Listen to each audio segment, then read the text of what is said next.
الاتنين فطيره صدق دول، واحده ب 10 جنيه والتانيه ب 100 جنيه. بصوا يا جماعه، احنا دلوقتي جايبين فطيره ب 10 جنيه وفطيره ثانيه ب 100 جنيه، وتعالوا بقى نشوف الفرق بين الفطيره ام 10 جنيه والفطيره ام 100 جنيه، وهل بقى هيطلع في فرق جبار بين الاثنين ولا لا؟ بقول لكم ايه، يا ترى ايه الفرق ما بينهم؟ فتعالوا نشوف. تعالوا بقى كده نشوف الباكجنج بتاع المطعم المهجور والمطعم المشهور. اول حاجه انت بتاخد الفطيره كده في كيس على الله حكايتك خالص، التاني بقى حاطط لك في علبه وظابط لك الباكجنج. نفتح المطعم المشهور. انا متفائل الصراحه. انت بقى شاري فطيره ب 100 جنيه فانت متوقع طعم. كيسه طبعا مكلفين نفسهم، مش حاطين عليها الطباعه حتى بتاعت اسم المطعم، مكتوب عليها اهلا وسهلا، وبرده هنا ويلكم. وهنا اللحظه اللي هنقارن فيها الفطيره ام 100 جنيه بالفطيره ام 10 جنيه. بسم الله.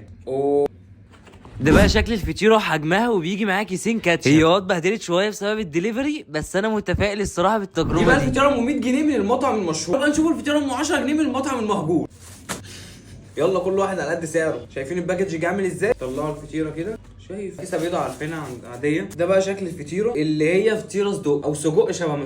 دي بقى الفطيره الصدق من المطعم المهجور، دي ب 10 جنيه والثانيه ب 100 جنيه. ده بقى شكل الفطيره سجق، ودي يتقال عليها فطيره لايت. طبعا انتوا شايفين الفرق ما بين الاثنين واضح. في فطيره صدق يتقال عليها فطيره صدق ب 100 جنيه، اما دي فطيره ناقصه صدق برده يتقال عليها فطيره ب 10 جنيه. هنشيلوها دي على جنب كده، ايه خليها بعيد. قالوا بقى ايه، نجرب الفطيره الصدق ام 100 جنيه، انا دافع 100 جنيه بجد. هي المشكله ان الفطيره بردت، الفطيره تقريبا بقالها ساعه. بس الفطيره مليانه صدق، بقالها ساعه بس حاسسها لسه محافظه على طريانها. بسم الله. تخلص بسرعه. النقطه الثانيه بص شكلها، بص بقى كده الحشو. فطيره مخدومه الصراحه قوي. المفروض ان هي فيها صدق، فلفل، طماطم، جبنه موتزاريلا، بس الجبنه موتزاريلا مفيش تيست جبنه موتزاريلا خالص لان هي بردت اصلا.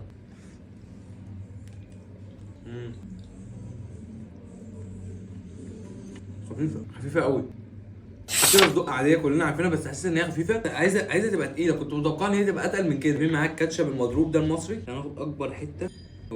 سيسه حته كبيره دي اصلا المفروض ان هي واخده كراست او ناشفه من هنا بتقرمش يعني وكده، بس هي للاسف طارت بسبب ان هي سخنه وفضلت مقفوله. لا فيها كميه صدق حلوه، 1 2 3 4 4 صدقات حلوه قوي. ننزل بقى كده بالكاتشب. هو الكاتشب لونه ابيض كده ليه؟ كاتشب بقى واخد تجربه ما حلوه يعني، مقبوله لحد ما على 100 جنيه، بس هي خفيفه قوي يعني. انا خلصت نصها معايا مش حاسس ان انا باكل حاجه. ماتيريال صدق يعني هي مناسبه قوي على سعرها، مش الواو قوي بس هي مناسبه قوي على سعرها 100 جنيه. حلوه. تعالوا بقى كده نشيلها على جنب وندخل على الفطيره ام 10 جنيه ونشوف بقى هل هي بجد هتقارن الفطيره ام 100 جنيه ولا لا. بعيد عن الحجم، محدش يقول لي دي حجم صغير ودي حجم كبير، انا دي اللي لقيتها.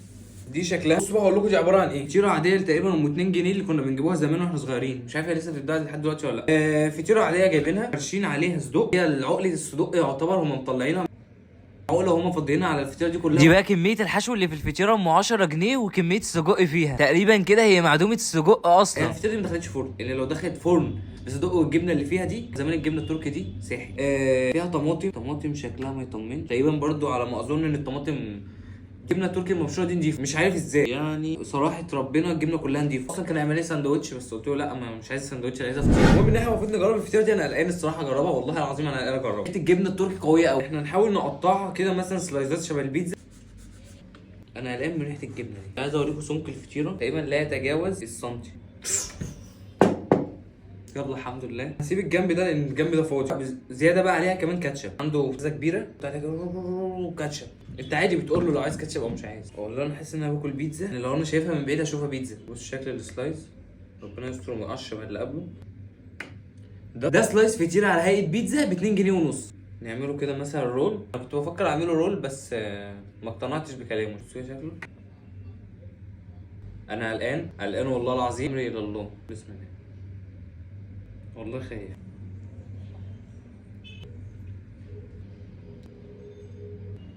انا مش عارف ايه ده، هو انا اكلت ايه مش فاهم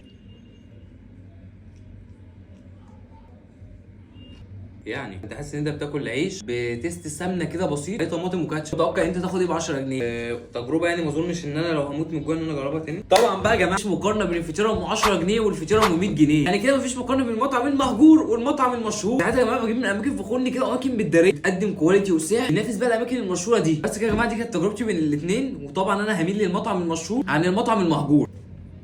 بجد يعني تجربه ما اتمناش ان هي تتعاد تاني.